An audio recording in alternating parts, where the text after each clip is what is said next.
Halo, Assalamualaikum warahmatullahi wabarakatuh. Bersama saya kembali Muhammad Tommy Adrianto, profesi sebagai advokat dan konsultan hukum. Sebelumnya bagi teman-teman yang ingin mendapatkan pendampingan atau konsultasi hukum bisa menghubungi saya secara langsung melalui Instagram pengacara Bung Tommy, bisa DM saya secara langsung atau hubungi saya langsung melalui WhatsApp yaitu 0857 1367 0987. Nah, pada kali ini saya akan membuat suatu video yang membahas tentang suatu kasus yang sedang viral, yaitu timbul pertanyaan tentang kasus ini, yaitu bolehkah HGB di atas laut. Nah, ini merupakan suatu kasus yang sedang hangat atau viral akhir-akhir ini dan menimbulkan banyak pertanyaan bagi publik, apakah HGB ini bisa di atas laut atau tidak. Belakangan ini masyarakat dihebohkan dengan berita HGB Laut Surabaya, HGB Laut Tangerang, dan HGB Laut Sidoarjo. Nah, menurut berita yang beredar, fakta tentang HGB laut ini ditemukan dari aplikasi bumi milik Kementerian Agraria dan Tata Ruang atau Badan Pertanahan Nasional. Adapun sebagian sertifikat HGB terbit kisaran pada tahun 2022 sampai 2023. Nah, terkait temuan-temuan HGB laut tersebut, banyak pertanyaan. Apakah HGB bisa diterbitkan di atas laut atau perairan? Nah, inilah yang akan dibahas. Saya akan menjawab pertanyaan yang diberikan oleh banyak pihak, baik itu melalui media sosial maupun melalui pribadi di WhatsApp. Oke, di sini sebelum kita bahas, sebaiknya kita pahami terlebih dahulu apa yang dimaksud dengan hak guna bangunan atau HGB. HGB itu adalah hak guna bangunan. Nah, pada dasarnya HGB merupakan salah satu hak atas tanah yang diatur dalam Undang-Undang PA, yaitu Peraturan Dasar Pokok-Pokok Agraria.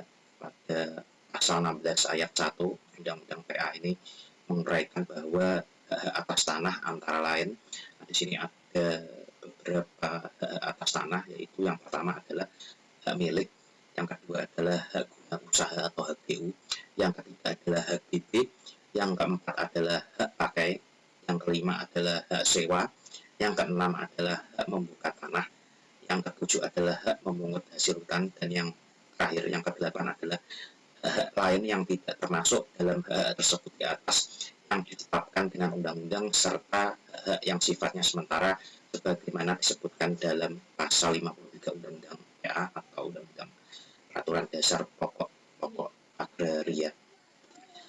Nah, di sini menurut Budi Harsono dalam bukunya Hukum Agraria Indonesia mengenai sejarah pembentukan Undang-Undang Pokok Agraria, isi dan pelaksanaannya pada halaman 287, dijelaskan adalah hak atas tanah yang memberi kewenangan untuk membangun sesuatu di atasnya.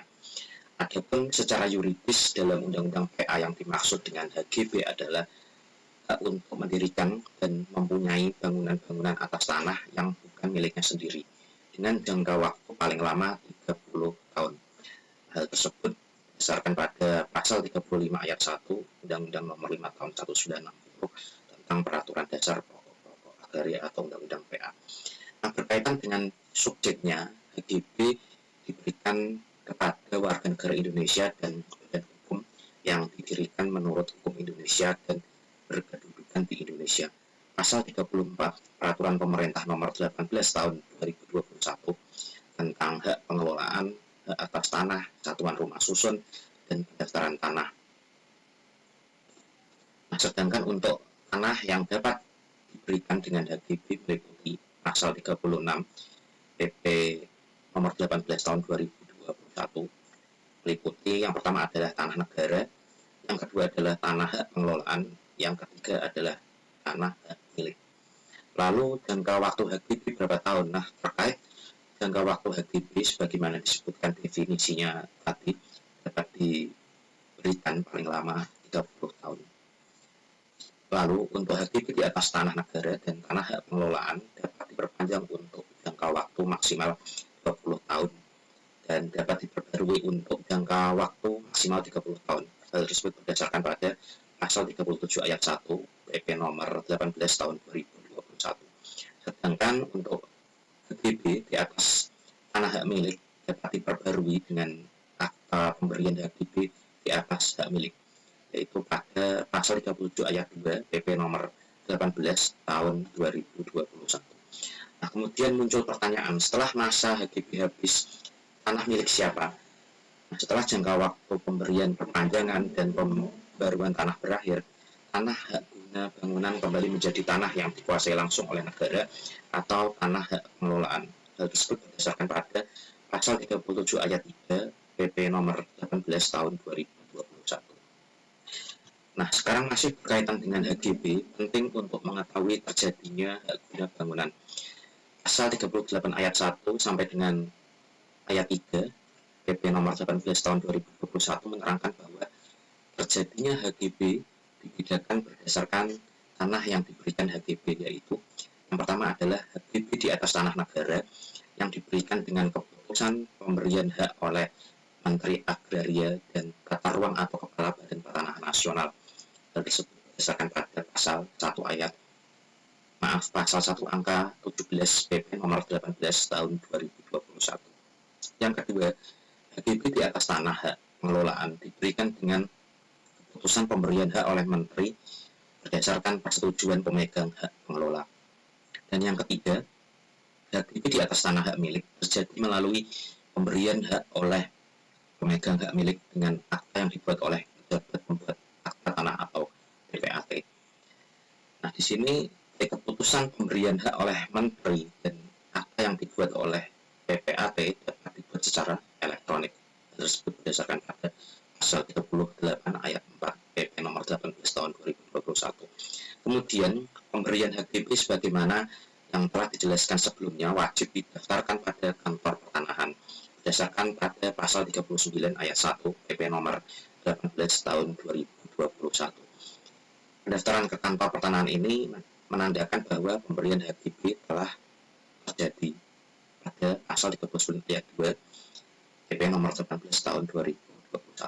Lalu pada HGB khususnya di atas tanah hak milik akan mengikat pihak ketiga sejak didaftar oleh kantor pertanahan.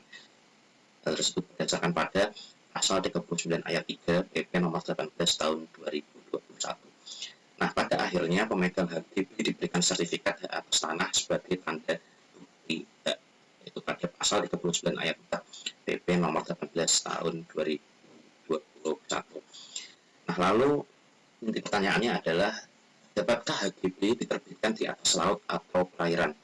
Nah, menjawab beberapa pertanyaan merujuk pada penjelasan sebelumnya, HGB diberikan kepada tanah itu, baik itu tanah negara, tanah hak pengelolaan, dan tanah hak milik.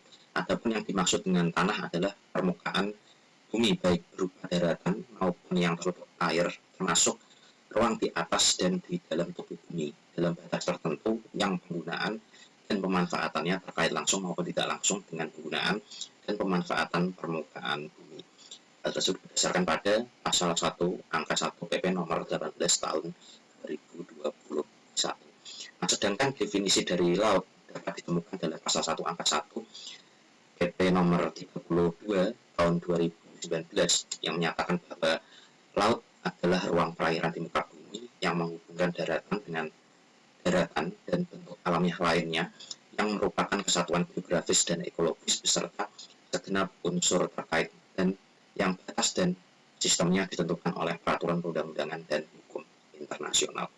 Nah, berdasarkan kedua definisi yang dijelaskan tadi dapat disimpulkan bahwa tanah merupakan daratan maupun yang tertutup air. Dalam arti lain, daratan yang tertutup air masih tergolong sebagai tanah.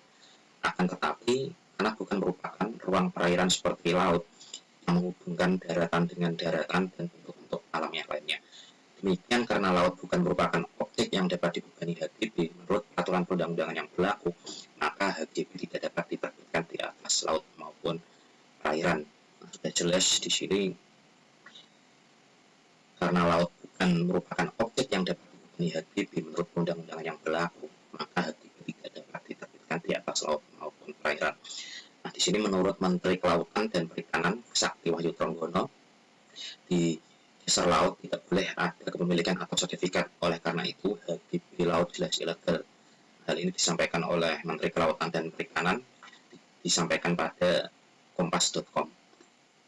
Nah, sebagai informasi, perlu juga diketahui mengenai hapusnya HGB yang diatur dalam pasal 46 PP nomor 18 tahun 2021, yaitu karena A. Berakhirnya jangka waktu sebagaimana ditetapkan dalam keputusan pemberian, perpanjangan, atau pembaruan haknya.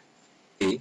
Dibatalkan haknya oleh Menteri sebelum jangka waktu berakhir karena yang pertama, tidak terpenuhinya ketentuan kewajiban dan atau larangan HGB. Yang kedua, tidak terpenuhinya syarat atau kewajiban yang tertuang dalam perjanjian pemberian HGB antara pemegang HGB dan pemegang hak milik atau perjanjian pemanfaat tanah hak pengelolaan. Dan yang ketiga, cacat administrasi, atau yang keempat, putusan pengadilan yang telah memperoleh kekuatan hukum tetap.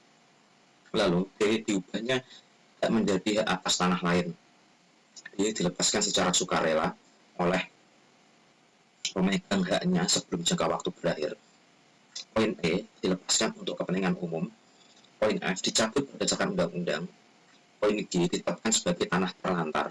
Poin H, ditetapkan sebagai tanah musnah. Poin I, berakhirnya perjanjian pemberian hak atau perjanjian pemanfaatan tanah untuk HGB di atas milik atau hak pengelolaan.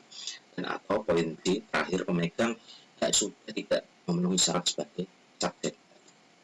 Nah, merujuk pada ketentuan yang dijelaskan tadi, HGB laut dapat dihapus melalui pembatalan oleh Menteri sebelum jangka waktu berakhir karena pada dasarnya HGB laut cacat administrasi. Adapun yang dimaksud dengan cacat administrasi adalah cacat substansi, cacat yuridis, cacat prosedur, dan atau cacat kewenangan. Berdasarkan penjelasan pasal 46 huruf B angka 3 PP nomor 18 tahun 2021.